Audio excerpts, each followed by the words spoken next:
When you're walking up to a bomb, it's one of those experiences where everything else in your mind is suddenly dispelled.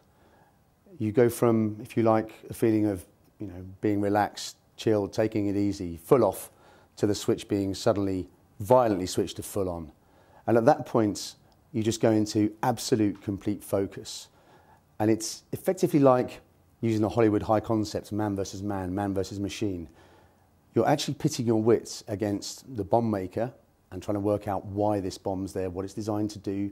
Is it designed to kill civilians, innocents, members of the security forces? Is it something more sinister, designed to lure me in there and kill me? But there's also this man versus machine.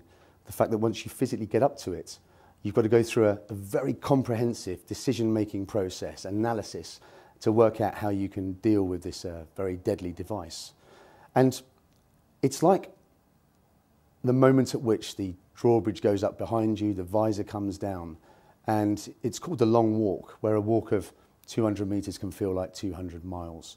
And as you take each labored step towards that device, you've made a plan, but there are so many variables, so many unknowns, that as you're taking each step, you're refining that plan continually, constantly updating it. And then once you get to the device where you've been dealing with vast amounts of pressure, you've been trying to dispel any thoughts of fear and danger, because those are the things that are going to curtail your ultimate success. And then once you get to it, when you're hunched over that device, when you know that actually if it detonates, you're going to be vaporised. That's it, just a pair of smoking boots left. So you've got to overcome lots and lots of unknowns, lots and lots of extreme pressure, just to actually get to the device itself. And then you've got to go through all those processes again to neutralise it.